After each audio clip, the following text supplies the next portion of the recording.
I had to buy some soap. Yeah, soap. Soap. This was use soap on that.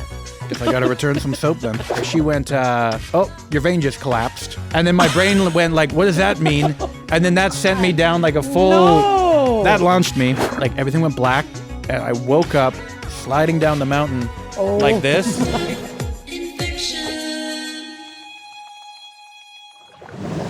Well, Steph Infection listeners, I've got a big fat fucking tour coming up. Here are some new tour dates. Please come see me live. All tickets are available at punchup.live/Steph Tolev. August 22nd, Atlanta. August 22nd, 23rd, Charleston, South Carolina. First time coming. Come tell me where to eat. This date just got added. I'll be in Washington, D.C., August 29th to 31st. Then I'll be in Kansas City for this Fountain City Festival, September 13th.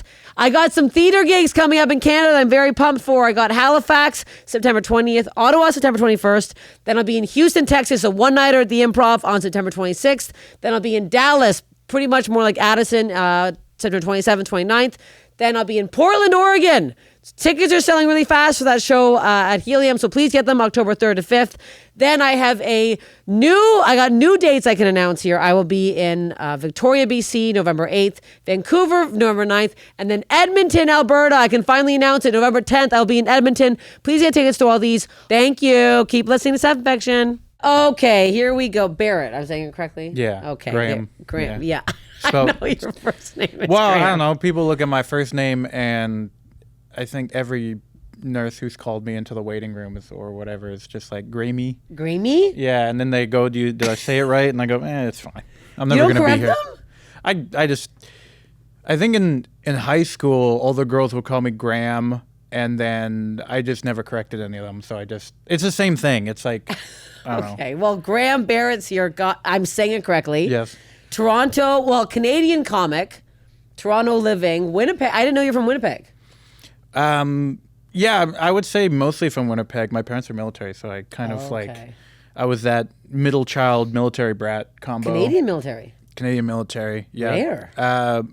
Belleville and Trenton and Winnipeg. Dad was like an engineer. Mom was a nurse. Classic love story. There it is. Classic love story. Yeah, I lived in Australia and then Ottawa and then Winnipeg for the most of it. Moved to Winnipeg on 9/11 and then... Cool day to travel. and then left Winnipeg during Little Uzi Vert's album and then... Very specific memories you have of your movie. Yeah. It was... but no, I've been in Toronto since 2016. Okay. And you've been doing comedy for how long? Because I didn't know you when I was in Toronto. I just saw you like your stuff online.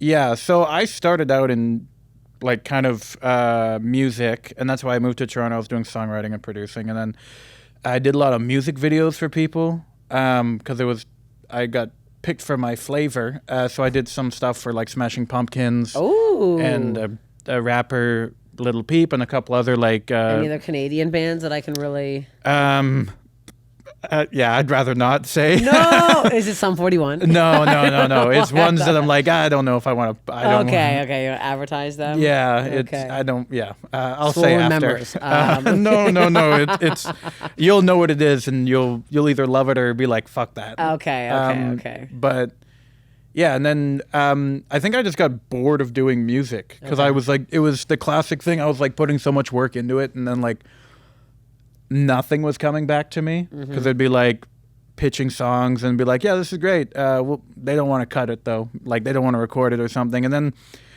I had one of these weird like quarter life crises where I was like, well, maybe I think of all things, I was just eating like a bagel in bed, watching comedians in cars getting coffee. And I was like, wow. I was like, these guys look like they're having fun. And like, I used to live next to Rumors in Winnipeg. Okay, like the comedy club. So like, I was always around it and like. Did you go there and watch comics a lot? Yeah, not a lot, but like, because it would always be with my family. It was just kind of awkward for me at that time because it would be like 16 with my dad, and like we never talked outside of the house, so let alone sitting next to him while they're like ripping my big jerk fat off. pussy. Yeah, I'm like, what was it? I don't know. That's gonna be a long walk home. So yeah, I think around late 2018 I started stand up.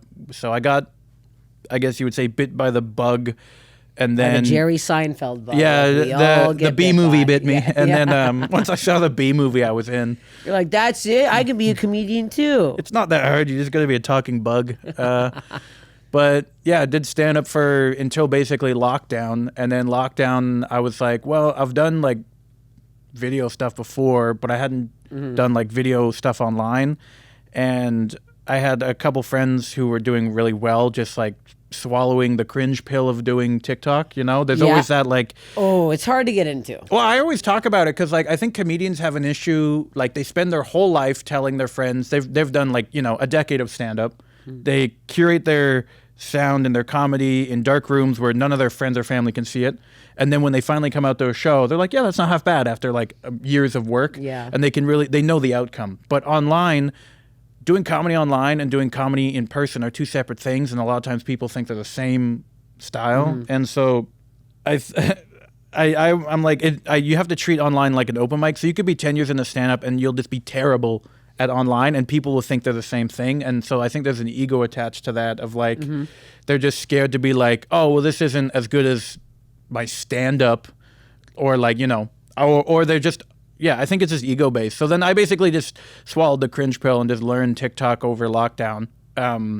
I was just doing like standard TikToks or whatever, just learning the format, just like you would an open mic. Facing where you do, or like jokes? What was your... Yeah, well, and TikTok, it was like there would be a trending sound that was like a joke, and everyone would do their own version of the joke. Yeah. That's also the easiest way to get into it. Yeah, you just like, it's also just getting familiar of just like, all right, I'm just gonna fail. Like again, I just think it is literally the open mic of videos, and then eventually I was like, well, this was dumb. I'm gonna just like curate it a bit harder and harder and harder, and like TV and film writing was always my goal. So I started leaning away from like the classic like white people be like, and then a very traditional format, and trying to make it more where people be like, what is this from? Like it feels like it's from something. Yeah, okay. And so that was like a more challenge for me.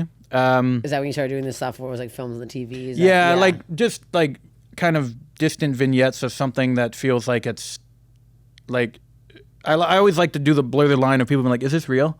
Yeah, so that's always my fun kind of like, I have a lot of ideas. It's just how I can construct it in a way that fits that format or direct it, I guess you'd right. Because that's the first video I saw go viral, was the one of you, the medieval affair. What was that? LARP guy. Trinity Bellwoods Park. Yeah, that's Trinity Bellwoods. Oh, shout out to Trinity Bellwoods. Because that video was like, I saw it, I was like, I didn't know who you were, but as a comedian, I'm like, this is comedy. This is like, that one was real. like that one was the first big thing where I was like refreshing it like in 20 minutes, and it would go up 1 million every 20 minutes. That's crazy. Yeah, and in the same time, somehow vaguely I got hit up by like all the agencies in an email being like, hey man, would love to talk shop. Yeah, and I'm like, okay. I was Googling like, what the heck is UTA?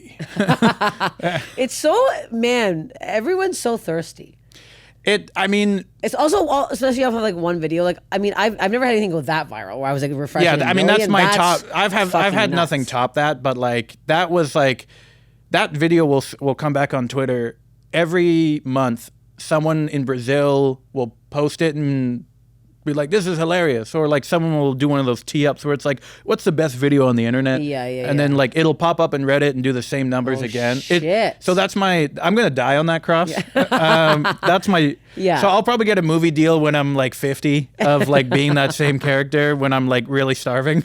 Yeah. I mean, it's a good character. I want to quickly mention, my Twitter got hacked and somebody commented on my Instagram yesterday, hey, it's weird that this is her comedy when her Twitter persona is all about crypto. Obviously, I was hacked. Obviously, that's not my fucking... I'm like, are you fucking crazy? People think that I'm like, my pussy's so big, smell it. And then I'm online like, buy my cryptocurrency. You know... I can't get it back. I can see where the parallels are drawn between that. There is a level of... I think mental plane that you guys are on to a certain degree. We're on, it's gone. I can't get it back, and I don't really give a shit. So that's that, and there it is. Yeah, I think the crypto bros or whatever, the crypto people are just... I think they should be doing some BuzzFeed quiz on them to make sure what class they were in high school, if it was the right one for them. Because there is something about those people that is...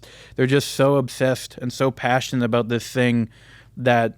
I just can't wrap my head around. It's like, yeah, you love movies and you love other stuff, and then there's these people who just love graphs and like cartoon monkeys and like it's the cartoon monkey thing is very bizarre. But this guy, it was funny. The guy that hacked me was like trying to still kind of be my persona at first. Right. She was like, "Hey, fuckers, listen up. Crypto." And I was like, and then guess what I just pulled out of my vagina? Cryptocurrency. A cartoon monkey, and it is for sale.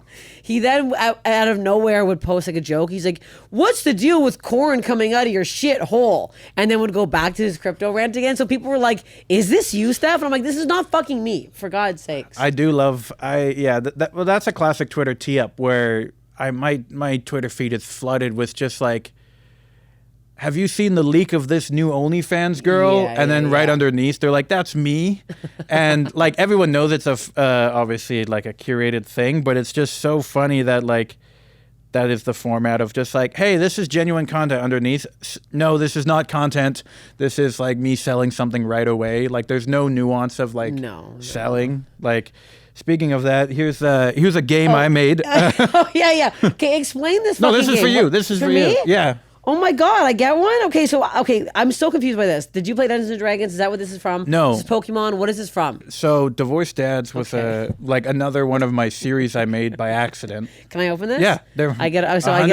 Well, do you have a lot of sad men in your life? I did. Okay. I guess I do. All right. Well, maybe this may resonate. This may not. Okay. The dog, look, Susan's here and she thinks that the cards are for her. They're not for you. Okay, so explain. So I never played Dungeons and Dragons. I played a little bit of Yu-Gi-Oh and some stuff like that. But I kept seeing these videos on TikTok of people opening Pokemon cards. Yes, and they would be like showing value and finding the one. Yeah. And then so I was like, I wanted to do a knockoff card opening pack where it was just like really mundane, boring cards because all of them were sensationalized of like, oh, holy shit, I got this thing and like insane graphics. So I just wanted to do one about sad men, realistically. Yes.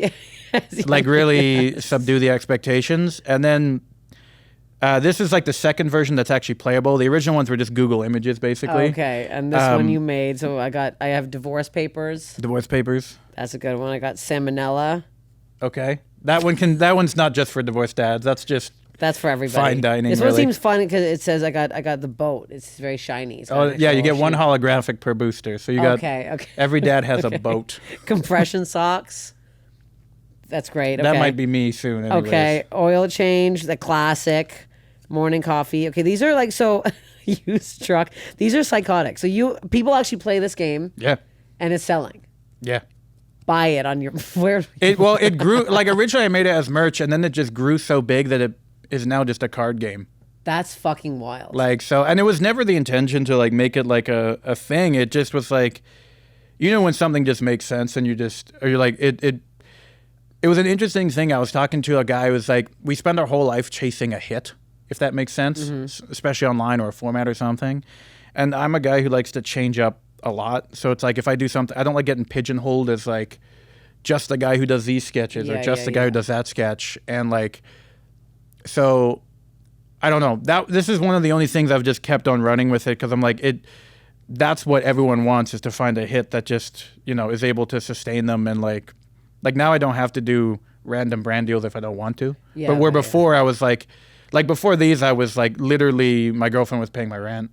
Oh, fuck. Like I was just hitting, because I was like working standard. I worked at like Wine Rack and shit like that. Okay. And then, wow. Wine Rack really in the mud on Church Street. It's like, Jesus Christ. Wine Rack is a Canadian wine-specific store. Do not promote this company. Naked Grape is the absolute worst wine I've ever had. I'm a wino, and that's disgusting. Honestly, swill. All you need to know about Wine Rack is Steph would be a perfect ambassador. Just wine where the people come in and say, what is the sweetest thing you have? Oh, God. And you can see it on the bottom. It's insane. Ew, disgusting. But, yeah, so I was like, and then I got paid to do like a YouTube things, and that was good for like almost half a year, and then they dropped me, but like I could almost get on my feet from doing comedy when it was like merch, and I wasn't making any money. I don't make any money off my plays or anything because in Canada there's no monetization except for on YouTube, and I only just got my YouTube cooking like this year. So it was shit. Like, so I was just literally doing brand deals and random merch. That was but I was still hitting bottom each time. Like I had to write sketches around my Amazon wish list of what I could afford kind of thing. Oh, God. But then, now these cards have kind of like... People love divorced dads. They love divorced dads. Very relatable. Well, A lot of people. So I had this is the craziest thing. I did like a pop-up shop, and I had a therapist, I guess. I don't know what you call them, like a psychoanalyst. Anyways, she was just like kind of keep asking me these questions. So like, how did you come up with it? What's your relationship with your dad? I'm like, who's this fucking lady? And eventually she said she's like a psychoanalyst or therapist or something. And she said, what you created, keep in mind, I'm in a card shop full of like dudes head to toe in an outfit. And she's like, what you created is actually a form of therapy for people to process their emotions via images in a relatable format. And I was like, oh, fuck. Did she use it in her work? Well, I don't know, but it was funny because I was like, yeah, but this card says boner pills on it. And like, so that kind of like flipped my perspective of like, okay. Huh, look at you out there changing the world. Yeah, I feel like that's, I kind of want to think that this podcast is somewhat helping people talk about like, try to destigmatize their infected belly button piercing. Yeah. And destigmatize like STDs. Some fucking asshole, some white man, no offense. The only people that troll me are white men. Came on my gay man, which I don't know why it was very alarming that a gay man was trolling me, but he was. Commented on my podcast. You seem like the person who would get into a fight at a gay bar with a gay man. I mean, I'd get in a fight with anybody who's going to come at me for a reason. He said I was spreading misinformation about STDs in this podcast. First of all, do I need to put a warning on this? I'm not a fucking doctor. I've never once said I'm a doctor. I have no medical license here. I talk about things openly. I was talking about how I had HPV and I had cervical cancer, and I was talking about that, my experience. Right. So don't fucking come at me, whatever. I also blocked him. He's probably still watching this, psycho. Anyways. You know what I learned? Men can get yeast infections. I learned that the other day. Yes. Did you get one? I had to buy some soap. Yeah. Soap? Soap. You're not supposed to use soap on that. No. Guess I got to return some soap then. You're not supposed to use soap. You're supposed to use yeast infection cream. What did you use? No, soap is worse. Soap is like, again, am I a doctor? I'm going to get in trouble for saying the wrong thing. Because I've had... I thought you're not a doctor, though. I'm not a doctor. According to the gay community, you're not a... community. He's a Canadian, too, which really annoyed me. Gay, white, male comedian... Not comedian. I was like, I think I know who you're talking about. It was Andrew Johnson. No kidding. It wasn't. Soap is bad. For a woman who's had a yeast infection several times. So I just stand out on the patio and air it out? Yes, you do. You say air it out. No, you just get you can get some mesh shorts maybe. How long do you have it for? This is a self-diagnose. I'm scared to text my brother. No, but you can only get it, I think, from having sex with a woman who has yeast infection. Okay, then maybe I just need to wash my shit, dude. Yeah, that's what it is. Do you wear a jockstrap ever? No. I think it's just humid here. It's just a different... I was like filming something in the heat all day, and the soap, the place I'm staying was like goat milk organic soap. And so it probably just already came with a layer of fuzz on it, you know? Was it itchy and like swamp ass? Was it sweating around? It was just like... When I was showering, I was like, this soap smells weird. And then I was like, the next day I was like, this doesn't look right. And I looked up and I was like, all right, I think I know what's going on here. Okay.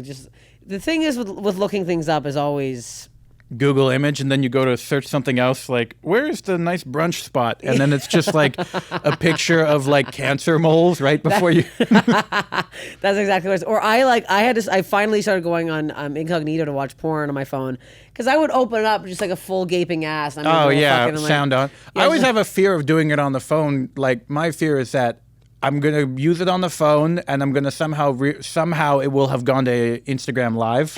Like I'm so scared to do anything on my phone because it's one click away from whatever the fan base is. I've never taken a dick pic because I just have that fear. It's just going to straight up go. Well, how long have you been with your girlfriend? A long time? Long time. Okay. So I feel like she's probably not asking for them. Definitely not. I feel like if you're with somebody for a while, they're not. I mean, maybe they are. Again, I'm not a doctor. I don't know what people are asking for. But I feel like, I still ask my boyfriend. I like to see them. I mean, there's a different breed of people out there that like to see them. Yeah, I'm a sick pig. And I want to. Every time he FaceTimes me naked, I'm like, show me your dick. And he's like, what? I'm like, oh, this is weird. No, that's more my vibe to her. But she's just like, yeah, she's like, no, thank you. She's like, I'm trying to watch my Bravo show. I can't. I can't do this right now. So I need to discuss how you keep ending up at the front row of comedy shows, and it's psychotic. I've seen you now twice, at my shows twice, in the fucking front row, and it's bizarre. Yeah, They're putting you there. This is the second time they put me there. They know a good face when they see one. They just see a T-ball lined up. Yeah, they're like ponytail, front row. Well, I remember the first time I went to the Comedy Store and saw you, and I messaged you, and this is why I messaged you again, because I knew it would happen. I'm just a heads up, if you see me in the crowd, that's me. Because the last time I didn't know you were there. Yeah, and when I walked on stage, I'm like, I derailed the first 2 seconds of you being like, I'm also Toronto, and I'm like, yeah. Anyways. Keep it going. No one cares about what we're talking about. At all. And and then it's like, my girlfriend likes comedy, but it's one of those things where it's like she really loves your stuff, but then she's also like picky, right? So it's like, and she's also been to every show. You know, I used to work at a bar and run an open mic, so she would swing by. She's just been through the mill of it, and it's like, she enjoys it when it's good. She's not there for the in-betweens, you know? So like, when we were going to that, we were just going to that, and then I think we were going to the Ding Dong show, so we were just like... Oh, you're getting a lot in betweens. Yeah. You were the Laugh Factory first. We were getting the full spectrum, if you want to call it that, of comedy. So I think the host of that show at the time was like, oh, this dude's wearing a fucking Stone Cold Steve Austin shirt. You guys are in and I was like, I'm not going to give them any edge, because I'm like, you're right. I already know the game, and I just don't want to like... Don't give it. I'm going to give you a yes/no answer, and then you'll know to move on. Sometimes people don't know how to move on, but I saw, as soon as because before I was going to text you, because I saw you, I was in the balcony looking down the Laugh Factory. I'm like, are you fucking kidding me?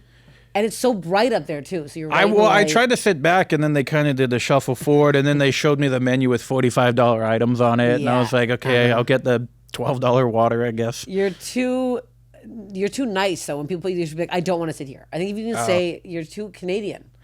Yeah, I'm also like, for the comedy's sake, even when I was like working at a venue and I'm like, I get it. Someone has to sit at the front, you know, so I don't. It doesn't have to be in. I don't mind.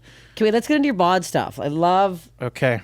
You said you prepared. And I do love preparation on this podcast. So a lot of the body stuff. So I think some of the more weirder things were like, I played football in high school a lot, and that was like my thing going into it. So I guess. You want to be a football player? Just like when you're a kid, you wanted to be like a ballet person or whatever, or a swimmer or an Olympian. You know, you wanted to be the ballet. I wanted to be Olympian. Yeah. That was me. You were like the shot put girl. You're giving shot put energy. I should have done shot put. I would have been so fucking good. But I guess genetically I wasn't designed for sports, because my body, I had so many surgeries. I've already had so many surgeries. I had like, my shoulder kept dislocating, and then so I had that done when I was in grade 8. Grade 8. Grade 11, I had my knee done for like a tear, and I had a spinal tap, which... Spinal tap? Like I got to experience what it was like to be paralyzed. What do you mean? Like they put a needle in your spine, and they put numbing solution or something, and you're fully paralyzed. Like you can only feel... You get to experience being paralyzed. So you feel nothing? You could have like put a needle in your leg, you wouldn't feel shit. It's psychosis inducing, and like I woke up to it, and it's one of those things where it's like, the crazy thing is when you feel your legs, you feel it from two perspectives, your hand and your legs, but you don't realize that. So then when you feel it, you only feel it from your hand's perspective, and you realize you could fully do anything. And I just kept, first of all, everything feels bigger when it's just from your hand's perspective. I'll give you that much. Okay, big cock. But like, big penis. I kept just cupping my balls because I wouldn't know if I was sitting on them. And I was so scared I was doing something to them. Do you think about that? Do guys often sit on their balls? I have. I think the craziest thing was I was at the YMCA. I was sitting on one of those bikes, and I was sitting on my gooch for like 20 minutes. I stood up, and I realized I'd cut all the circulation off to my penis. And I was just like one hand on the wall, flexing my penis, trying to get the blood flow going.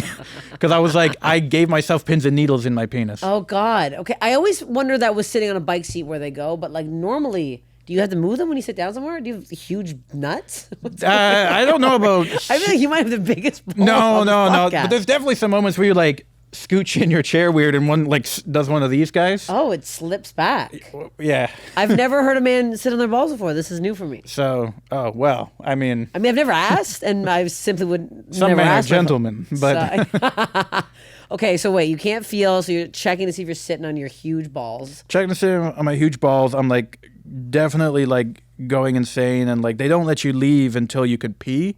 because I want to. The freezing ends. I mean, starts defrosting at your toes and literally works its way back up to where it happened. Okay. And so once you can pee, then you're allowed to go. But if you can't pee after certain hours, I think they have to keep you and catheter you so you don't explode because you can't control it. Okay. Did you pee? So you couldn't tell you're peeing. You looked down. Well, when I was in surgery, I didn't realize they gave me a catheter, and they told me after. Oh, that's terrifying. Not Just knowing like you shit had- like that. Like I'd wake up in a different outfit, and I was like, and like when I was younger, I was like, oh, these are medical professionals. They know what they're doing. Wait, clothes or like a. Well, like a different gown or something. I was like, they just I was like, put I wasn't somebody wearing this else's hat clothes. before, but Put somebody else's full. this isn't my shirt. But yeah, I mean, when I was younger, I was like, these guys have all gone through medical school. There's no way they could fuck up. And then now my brother's a doctor. I'm like, I've seen this guy eat fucking boogers off the wall. And now like, he's a doctor. And your mom's a nurse. My mom's a nurse, yeah. So there's a little bit of that. I mean, what else? So yeah, that one was the craziest one. When they did my shoulder, they had to they did it with like a scope, and they had to inflate my arm with 4 liters of saline. So afterwards, it was like big, and when you press it, it goes like. Ew. So you'd just be sitting there pushing the squishy thing. Would it come out when you pushed it? No, but it's just like, yeah, it's literally like bubble water in your arm. And that just like goes into your body. Yeah, and you just piss forever because you just have so much water in your system. Oh God. Well, I had my thumb done because I like went to tackle a guy and it like poked out. Is the bone poked out? Like the bone didn't break the skin, but it did the thing where it was like clearly like this, and I thought I dislocated it, and I went to the sport dude. He was like, "Oh, that looks," because it broke right at the joint. Oh, fuck. Usually when you break, it's like in the middle. So then the guy was like, yeah, I think it's just dislocated. And he yanked on it and went, and he's like, no, that's not. He's like, I shouldn't have done that. Were you just like, fiddly dee? Did you hear the cracking sound? Yeah. Oh my God. Wait, were you in shock then? Or did you feel the whole thing? Well, it wasn't painful. Like that one wasn't painful. There wasn't, most of these things were kind of like, they weren't What did like. you tear ACL? What was the. No, it was like a meniscus, like the Okay, cushion yeah. flipped up and did something weird. Okay. And so they just stapled it down. Stapled Yeah, it I think the down. grossest one was I scar easy, like keloid, and I had like, just like every young boy, he got his ears pierced to just check it out. Would you do hoops or did you do studs? No, I had like a classic Tumblr boy back in the day, old lady long dangles. You did a long dangle. I was a 2011 long dangle. Yeah. Was it cross at the bottom? No, it was like a rectangle old lady earring, just like Oh, wow. Just one? Just one. Good move. Yeah, Good I was move. kind of cool. Yeah, kind of cool. I told you I was in music, right? Yeah. DJ, what were you? I just made techno music. Okay. Yeah, kind of a fucko. Kind of a burner. But yeah, and then I just kept sleeping on it weird, not clean. I just didn't take care of it. And then it got like a keloid. And then Like that's like a bump behind. yeah, it, right? Like there's already one like right. I got these are like these things. Okay, That's yeah, from my yeah, shoulder yeah. surgery. But And it like so what happens to the scar? It just like puffs up kind of after. once it heals, it just kind of keeps going and gets irritated, and like then it just becomes like this. They all vary and they're unpredictable. Okay, is So- that with every scar you've ever gotten? It's in specific areas. So Oh, like fuck. some skin is like the hands don't scab that bad, but like, like if I get like a big cut or something like that, you'll like see it. It just Okay, and stays. then do you just does it get it worked on again or just keeps kind of You like, can like some of them are more irritable. Like this one, I have to get injected so it doesn't grow. Oh, what do they put in there? Some kind of it's something that just atrophies. Like if you put too much, your ear will fall off.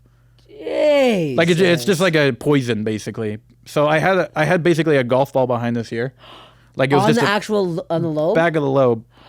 I don't know if you can Hanging see off? it. There's like a little Oh, yeah, it's a little. It's so little small. dot. Yeah, But like yeah, before, it was like a golf ball, and I had to yeah. get Hanging it. off.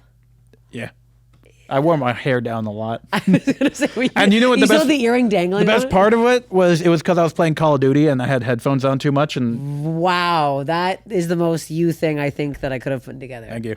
Call of Duty, sweaty earphone, rubby. Not rubby, only was I rubby. losing in the game, I was losing in life. I was just like growing. And it didn't that you were so into Call of Duty that it didn't bother you that you had a fucking Yeah, I sack. was like, this is worth it. This is.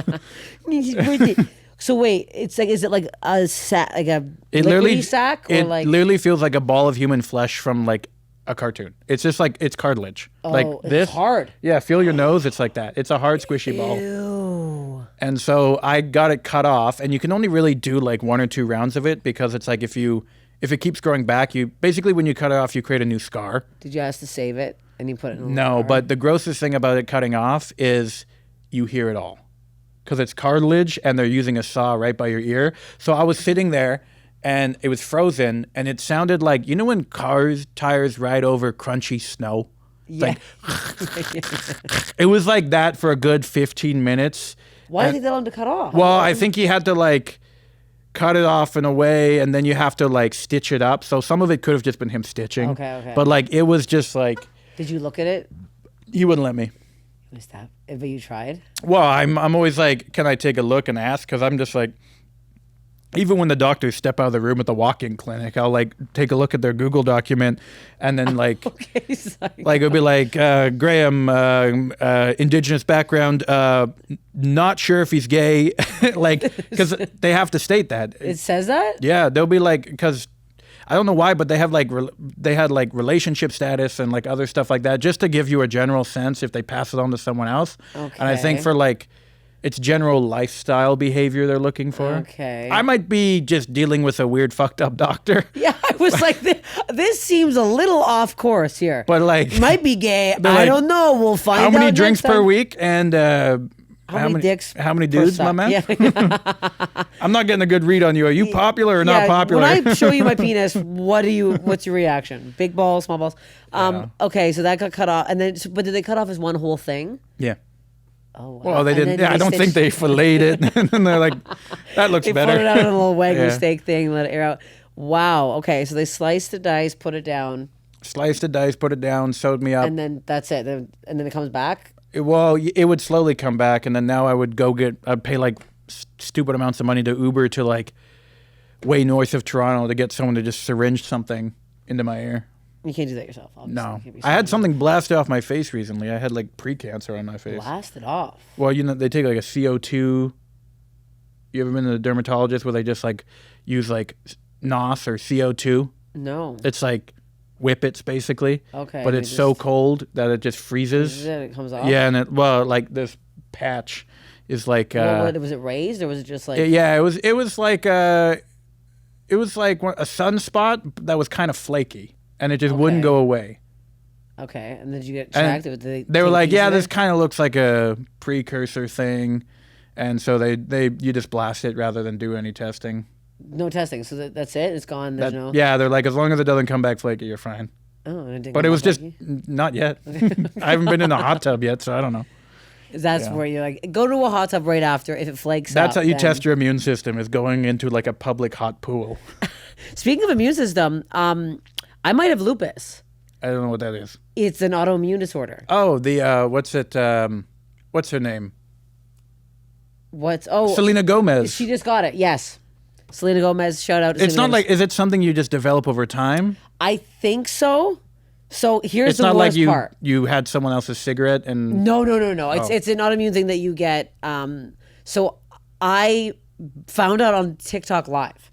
So I have a very red face. I wasn't wearing makeup, and I was like, I thought it was rosacea. I was told it was rosacea by my mole guy who burns off my moles. He was like, what's that? You just It's just like a red rash on your face. Oh. So I've been using this rosacea cream, hasn't been working. So I'm on TikTok Live trying to promote fucking shows, my Austin show a couple weeks ago. And this girl chimes in the comment, she's like, oh my God, you've lupus. And I was like, what? lupus pride. It's like, I'm like, sorry? She goes, yeah, I think you've lupus. And then a couple people chime in, they're going, oh, I thought you knew. And I was like, what are you talking about? Like, you have a butterfly rash on your face. So first of all, it was funny because there's this guy, Johnny, who's like, You should have said you were wasted. I was like, but then I got like, it was so funny. Like all the people were watching me go, I have lupus. And then I had my laptop out. So I started Googling it. So these people on TikTok Live are watching me simultaneously find out I have lupus. So I went to the doctor yesterday. I got blood work done. I have a whole I got needle. She could not find the vein. It was so annoying. And they took 3 blood tests. So, and you know, the other sign was, so it's like, it's butterfly rash on your face and skin issues. So I always have blisters from like the sun. I can't be in the sun at all because I'll blister up and it'll like ooze. It's really bad. That's like the main sign. Butterfly rash on your face, skin irritations, and fatigue. And I'm always tired. Everyone's always tired. You were designed for the dark ages. I honestly was. I would have been dead Just the so badly back then. The rash lady looking for some radishes. Is anybody here so I can rub on my I skin? can't go in the sun right now. Can you Can't get go in the some sun sticks ever. for me, little boy? And now here I am. So Are here's you the fine thing. with blood work? No, I was really, and because I felt like she was like rooting around with the needle. Like it was in and then it was moving. I was fainted like, on 3 Filipino nurses, like No. fully on them. And yeah, I was there for like, Did you look? yes. And I can watch other people's blood, but as soon as I was already there, because I was like anxious by myself, and like I was just like, I just wanted to do a general blood work because I wasn't feeling well and I was just anxiety, but like I just wanted to like cross my list off, right? Yeah. And they're like, we're gonna do some blood tests. I'm like, sure, I haven't done that like in forever. Why not? And then I didn't realize they take like 5 vials. Oh, it's a lot of vials. And because they need a vial for something different. And so they were like on to the number 3. And I like looked at it, and then I like looked away. I was like, "That's a lot of blood." and then I heard her go. This was the kicker. She went, "I think your vein just collapsed." And then my brain went like, "What does that mean?" And then that sent me down like a full. No.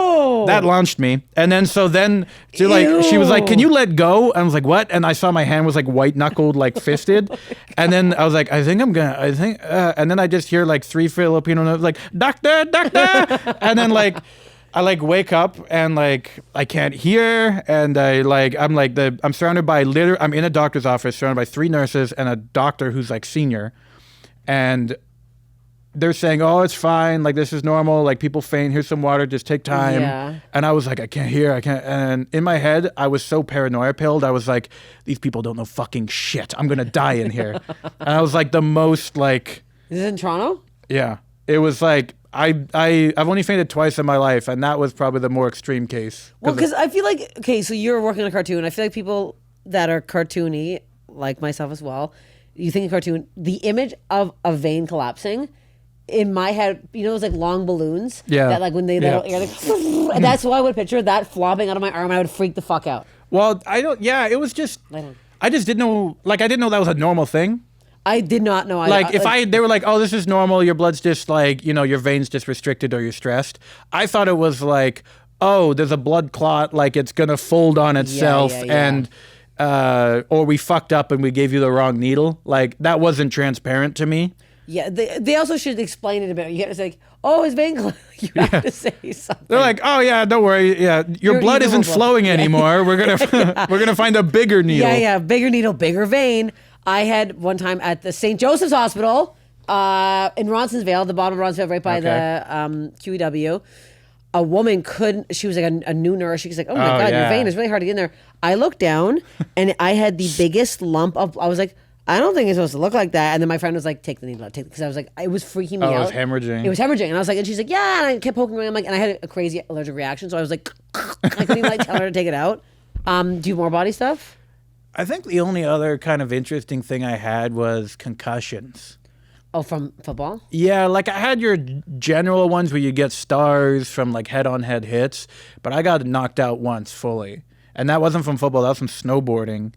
And I was like 16, we were a family vacation, back mountain snowboarding, and I just like went off a jump on the backside of the mountain, and when I landed, the front of my board caught something. I just like whipsawed into the snow, and I like everything went black, and I woke up sliding down the mountain like this. My God. Like fast? Yeah, well, like, enough that I'm like sliding down the mountain. And the craziest thing was it was literally like a TV turned off and then it turned on, but it was like a 1950s TV because it was like black and white. Oh my God. You could only hear where you were looking. And I was like, what's going on right now? And then, it was like a really bad knockout. I probably should have gone to the hospital, but I didn't. You didn't go to the hospital after that? No, because my parents, they were on a ski trip. They're like, he's probably fine. But like, I was like mumbling my speech for like a day. And then I like met up with my mom, a couple months ago, and I was like, "Yeah, remember when I got fully knocked out? Why didn't you take me to the hospital?" And she's like, "Oh, well." Yeah, she's like, but then, yeah, maybe we should have. Oh my God. But like, yeah, I was like, that was. Slide down. When you start thinking about your brain in general, of like being in a body or like having like control of some form, and like it is, like I remember I did a lot of second time I ever did mushrooms, I had a panic attack as soon as I started, and it was an 8-hour nightmare.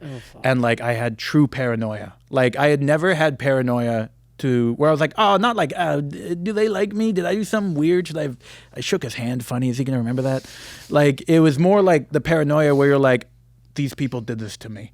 And your actual center of what you believe is true was that. And then when I came out of that, I was like, oh, I know what true paranoia is now. Like, I thought my girlfriend of like a decade and my best friend of a decade did this to me, and I truly believed it. God. And so now for like a whole year, it's almost been a year since this experience.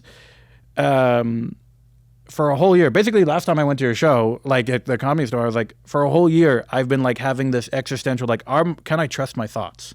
And my thoughts aren't like, I'm going to be evil. My thoughts are like, did I actually feel that way, or was that just like something else? And like, God. yeah, I've been locked in this prison, man. It's like, how do you get out of that? Ayahuasca. Yeah, double More down. drugs. Let's bring it full circle. No, I don't know. A shower. That's it. There's no other way to like. I think it's just time. Oh wow. Yeah, it's one of those things where it's like there's no quick fix. So what do you like spiral out on things, or is it like you get fixated on a specific idea and that's just like? I think it's like, it's a burnout. My brain doesn't turn off. Okay. And so it's not even just like I can't sleep. It's like, I think my dad has the same thing where he's just like, but an engineer version. Like he's built a plane, boat, car. Like he'll go to sleep reading an airplane manual. Like he doesn't like. And so I think mine's the same, but I'm always like, what's another video? What's another thing? So I've always had to like, I mean, you've probably had it where you're just like, I mean, you're obviously extremely busy. So it's like, there's that fear that you have something or you have something going. And if you stop or take a rest day, and then my girlfriend was like, you haven't had like a day. I don't do vacations, you know? So it's like, you haven't stopped doing something for 3 years. Like there's no day off. You know, there's always an email. There's always you're always trying to think of an idea or something. And so it's like, I think it was like a combination of all that put into a pressure cooker. And I had anxiety in high school, but like it, went away as I got older, and then it just fully came back after this, like fully having a out of body horror nightmare experience. Fuck. So it's like, now I'm like, I literally schedule in time to play video games. Yeah. Because I'm like, if I don't, my brain, like, I'll go a full day and not eat and be like, why do I feel like this? And I'll be like, oh, I've had like 2 iced coffees and like a gummy. Yeah. Like, this isn't right. Like a vitamin gummy. Like, yeah. And that's why my brain's not working. So it's like, this was a year where I was like, especially when there's like possible TV, movie, these cards, there's like, just even trying to keep up with stuff online. I'm like, and I'm also somewhat of a perfectionist, so it's like to try and balance all that and put your whole soul into everything is impossible. So it's like learning when and where to care and just like say no. The saying no is the big thing, and like delegating people to do other stuff. Like I know, because you probably edit all your own stuff. Yes. Yeah. Because it's like editing for me is such a. That's also half the humor. It's like the tone and when you cut. Yeah. And like my stuff is pretty specific to me, so it's like if I hand it off to someone, might not be the flair, and then I'll question, should I have just edited it, and then I'll just end up editing it anyways. Yeah. So I feel like, I'm like, I just got someone to do my stand-up clips because I'm like, I have to. If you find someone you trust, it's a heaven sent. Yes, well, yeah, because I stayed home all 4th of July and I spent the entire day editing. I edited as you should. I was like everyone. I didn't see a single firework. I literally. I couldn't go to sleep. We live in like an area that clearly got the illegal Mexican ones, and our house. We were at, like, the way we stay. It's like kind of like in the top of a valley, and just the windows were warping in. Oh fuck! Because they weren't even cool to look at. They were just fucking loud. Yeah, like it was boom. And you're like, this is like we were literally had the TV on full volume, like blasting, like I don't know, some cartoon, and I still couldn't hear that shit. It was just Well, okay, what do we got for time? We gotta wrap this up soon. Man, the Scholars went long. I'm blaming them. They're sweet. I love them both.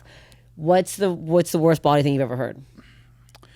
I have a very brief one on that. I don't even know if it's the worst thing I heard. I think it's more so the fear of, like, just because I've had surgeries, is that the knowledge that there's a very, very small chance that some people, when they go under, still feel everything, but they're just paralyzed.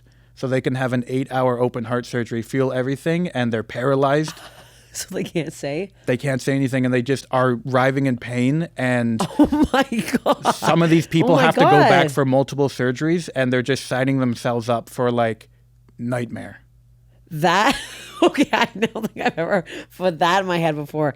Think about any surgery. The heart surgery for some reason so specifically to the idea. But like the rib cage out. And you can, that's fucked.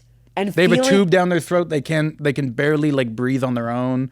Like they're basically in a claustrophobic, paralyzed hole. I don't know. I'm laughing because this is like scaring me. You think about it? No, I don't like thinking about that. Every time I'm like, oh, do I need surgery? I'm like, oh, is it better to just die? Like, how do you go into this? There's got to be a way that there's like a little finger thing. You make, are you fully under? Like, there's got to be some kind of signal you can give. No. What do you mean no? Have you read about this before? How much this has happened? No, because that's you're out. But it's brainwave stuff, but it's not muscle. I don't like. You can that. look at. I think that's more. It's very low percentage, but it's way more common genetically with people with red hair. But I'm not a doctor to any of the. Again, nobody's a doctor on this podcast. To any of the gays in Canada, I am not a doctor. Do not take my advice, please. Don't. I don't take my own advice, but that's what freaks me out. Wow, that keeps me up at night. That's gonna keep me up at night. Damn it! I got lupus now already in my head. I got lupus. I got fucking staying awake during procedures. This is hell. Yeah. My God, if that's happened to anybody, please. I'm sorry, but write in if this happened to anybody. But that's the scariest thing. And yeah, that's by far the scariest thing. What was it? The funniest way to die? Funniest way you personally can die. I think it's a broad thing, and I just like to look at the brighter side of it or the humorous side. I don't know how gruesome these really were, but I think anyone who dies by their own invention, it's hilarious. Because these people like truly think that they figured something out and they're putting their whole life at stake. Mm-hmm. Like the guy who thought he invented the parachute or whatever, and he jumped off the Eiffel Tower and just splatted on the ground. Wait, that actually happened? Yeah. There's the guy the inventor of the Segway, who rode the Segway off the mountain by accident and died by a Segway. There's a guy who made like a submarine, went in it, went down, it never went up. Oh my God. There's some insane confidence of these people who are like, this is nice, let's do this, I'm going to make a lot of money, and then he just dies. Well, I mean, off the Eiffel Tower, that seems like a real risky one. You're just going to jump off there, not test off a smaller surface first? But like, when you go on Wikipedia, it says like they're inventors. And so you think they're like, this makes sense. No, these are actually just psychotic people who just like decided they probably didn't know math, they just were like, I want to be famous at my local pub with this broad who's got like 5 different size dresses on, and so they're like, I made a parachute, and then very specific, because they're all like from the 18, 19 whatevers, and like, anyone who dies by their own invention, I think is.